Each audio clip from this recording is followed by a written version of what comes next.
promised you part 2. Here comes part 2. You've submitted us your questions, and I want to take some time as the founder of America's Parks to answer the questions that you have sent our way. You know my good friends and daughters here. This is Kayla, this is Natalie, this is Haley over here. They helped us out with part 1, and they will be firing some questions my way now in part 2, and this will be the end. There will be no part 3. Let's wrap it up right now. We got the timer set for 15 minutes. We don't want to bore you to death. Haley, why don't you get us started? And I have the first question from Travel Lynn. They want to know, how do you decide which park to go to next? Oh man, so many good questions. Basically, it comes down to this. I love to travel with my family.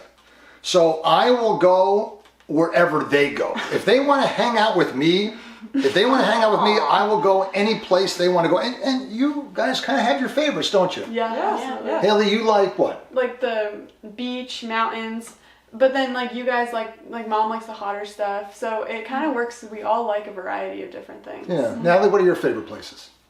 Like, I like the forest, beaches, kind of. Dry Tortugas. Yeah, Dry Tortugas. We saw that answer. I go wherever you want to go. Yeah. So you just kind of point to the map and you're like, how about here? I'm like, okay. Yeah, so I ask them where they want to go, then we pick a region and go from there. All right, keep moving. All right, Clara, I like her question.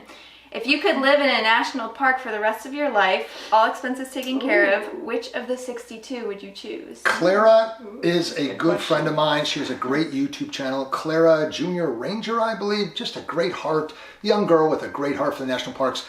I would say if I had to live in a national park? Yes, all expenses taken care of. That's a good question. You know, I love the Grand Canyon, but I don't know if I can just stay there. I love Dry Tortugas, but we did 4 days on that island, and as great as that was, we wanted to get off after a while. I would say a park that would give me a lot of diversity.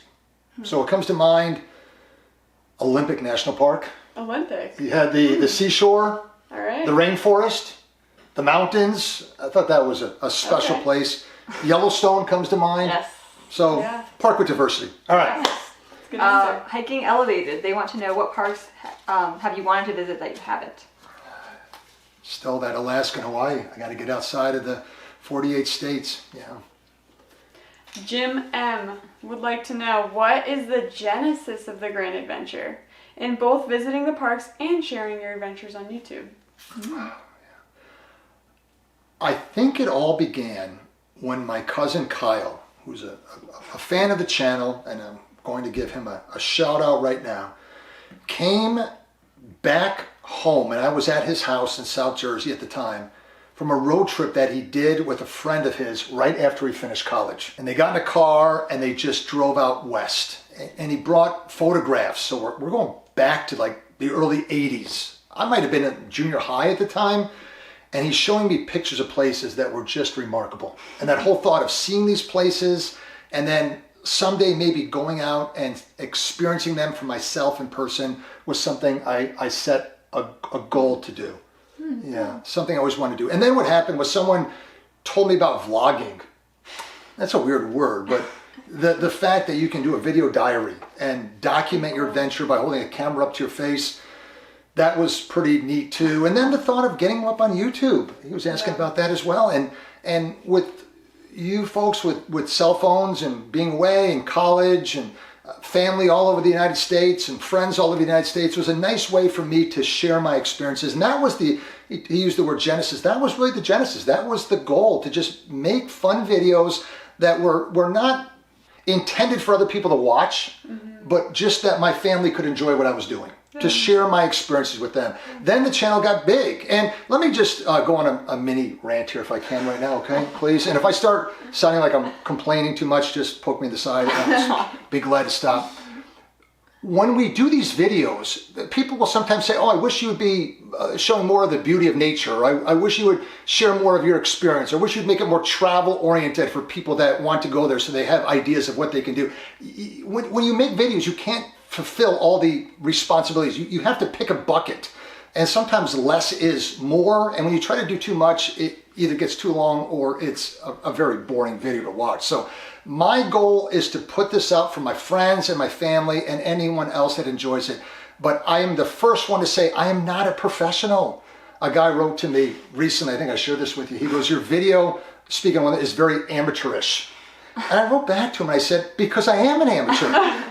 I am. I'm not a professional videographer. I'm not a professional editor. I'm not a professional biologist, botanist, or zoologist. I'm not even a professional national park ranger or guru. I don't know these things that well. I just go out and have a lot of fun, make videos, and throw them up on YouTube. All right. And we love them. Thanks. That's all that matters. You're a professional dad to us. Professional dad. All right. The rant is over. Let's keep the questions going. Let's move on to Kevin. Have you ever been to Niagara Falls? Yeah, we were just there, Ooh. We were. right? We can give a resounding yes to that question. Go to Canada, but do it with a passport. Canada. But bring your passports. There's my advice on that one. We have a video up on the channel. Check it out. Next question. All right, Paul A. As a Michigander, Oh. what about a visit to the second national park turned state park? Let me do some interpreting for that, for the viewers what on that is- question. A Michigander, someone who resides in Michigan. I love that name. And the second national park now turned state park. Do you guys know what that is? I don't think That's so. the Indiana sand dune one? You No. just told us to, and I literally don't remember. Mackinac Island.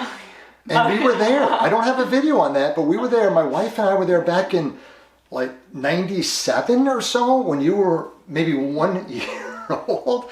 And I actually shot some video. I gotta find the lost archives. That'd be a fun video to put together. But my wife and I were there at Mackinac Island. Beautiful, beautiful place. All right. So kind of going off that, Mark H., do you have any footage of recent travels we haven't seen yet? Mark H., I appreciate all your comments and your support of the channel. I have a few things stored away. It is the quote-unquote rainy day with the quarantine, and we are not practicing social distancing here, but we've been about this close to each other as family for the last 6 weeks. Oh, yes. I have some footage that I did this summer that I haven't put up yet, and I will probably be putting that out hopefully soon, because there is no traveling going on at this current time. So yeah, that's why we're also doing this. We're kind of getting desperate here. Stephen W. Have you ever been to Mammoth Cave National Park in Kentucky? We went there as a family. Yeah. Yes, we You did. girls remember that? Shenandoah, Mammoth Cave. Yeah.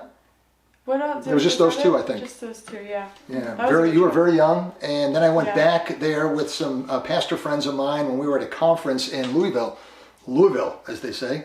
That was probably one of my first videos I ever edited. So I'm talking about it, but don't go watch it, because it is embarrassing.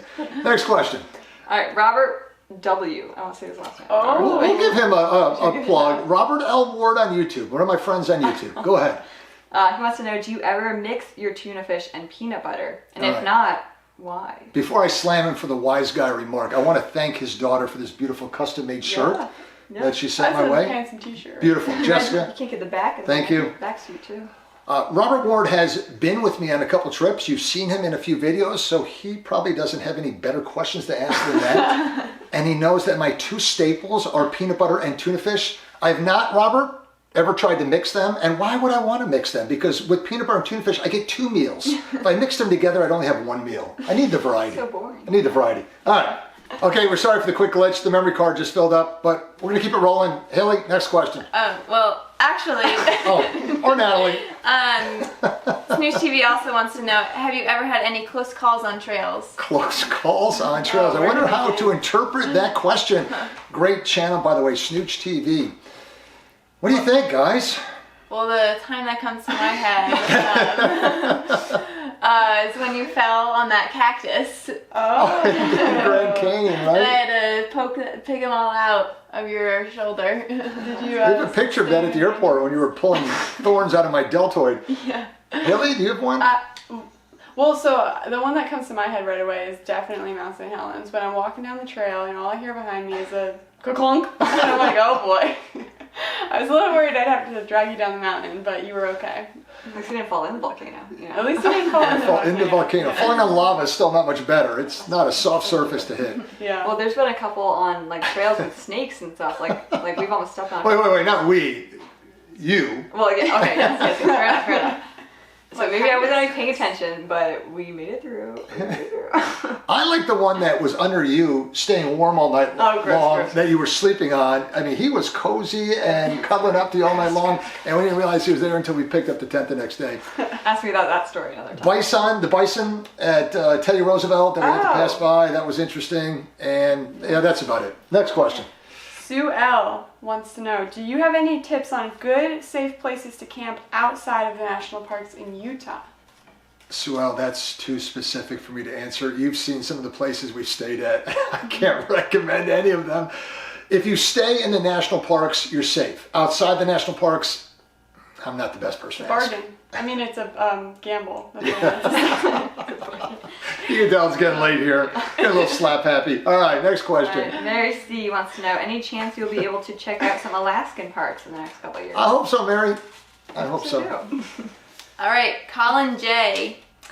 What goes into planning a trip, and what does the timeline look for booking campsites, getting permits, etc.? Yeah, good question, Colin.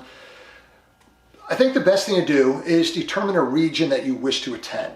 So what we do is we've made the decision, it's kind of a philosophical decision, that we would rather visit a lot of parks in an amount of time versus staying at one park for a long time. Mm-hmm. And in order to do that well and return the car back to the spot you started, you need a circuit that you can hit. So you need to reasonably determine not only where you want to go, but how many parks in that region, that area, that you can hit feasibly without driving too much. So you need MapQuest, you need to plan it out that way. Once you determine the area that you wish to visit and you have your vacation time set aside, you need to book your airline tickets. That's the first thing to do. After you book your airline tickets, book your rental car, then determine how long you wish to spend at each individual park. Once you determine that, then you can book your lodging at those parks, and then after that, everything's all locked in place, and the time when you finish your investigation all the way to the time that you leave, you have that time left over to do the investigative work as to the activities you wish to do at each individual park. That would be my best advice on that. Nice. Got a question here from Michael Y. Sorry to cut you off there, Kale, but Michael Y. is impatient to get this question answered. What are your tips regarding packing for your trips that involve camping and flying? Yeah, that's tough, and that's a good question, Michael, because when you fly and you have to bring your camping gear, you really have to be a minimalist. You just can't pack a lot of stuff unless you want to spend a lot of money on baggage fees. So what we do is we have two, if I go with one person, for instance, we'll have our carry-on bags, which usually contains all of our clothes. And then we have two, and these guys have served us well, those two big duffel bags. Yes. And they are maximum size that can be checked in at an airport. And in that we have all of our camping gear. We put it in there. So just basically what we need to survive at a place: tents, backpacks, sleeping bags, things like that. Yeah. Yes, not even Just pillows. the essentials. No cooking gear. Sometimes not even pillows. Unless we buy pillows when we get there. Most of the Yeah, time. All balls, right, next question. All right, I think this is the last one. Teresa R wants to know, do you plan your hikes and activities at a park before you go, or do you wait until you get there? Really 50-50 on that, Kayla. I'll do some work in advance, and or Teresa. Yeah. Who am I answering? You, Teresa, or all the Teresa viewers? R wants to know. We all want. Teresa, I'll talk to you then. Teresa, I do some work before I go to have an idea of what I wish to do, but the other thing that I often do is when we get to a park, the first thing we do is we go to the visitor center and we talk to the rangers. They're always very friendly, very informed, and they can oftentimes give us good suggestions. So is that it? We got one more. One more, I'm sorry. Who's that from? Late entry. Beth C. See, okay, What sorry, is- Beth, I almost forgot about This you. is a good wrap-up question, I think. What is your favorite or list of favorite non-national parks? Betsy, I can't remember. We've started this thing over so many times. I can't remember what I said at what times, but I'll say it again if I've already mentioned it once. I'm a one-trick pony here. Basically, all I do are the national parks. So a non-national park, the question was? I go back to those places that I mentioned before in Nevada and Arizona and Utah, what are called the BLM lands that are not national parks, but beautiful areas. Grand Canyon, Escalante, or Grand Staircase, Escalante. Some people call that the 6th national park in southern Utah. Incredible place. So that would be my choice probably, that one. Is that it? That's That'll do it. Well, ladies, thank you so much for asking me such fine questions. Thank you so much for submitting those questions. Hope you enjoyed this video. If you haven't done so yet, hit the subscribe button. We'd love to have you join us on our adventures because there's always room for you on every America's Park adventure. Thanks so much for watching. I hope we didn't bore you guys to death. We had a lot of fun on this one, didn't we, guys? Oh, yeah. All right. Safe travels.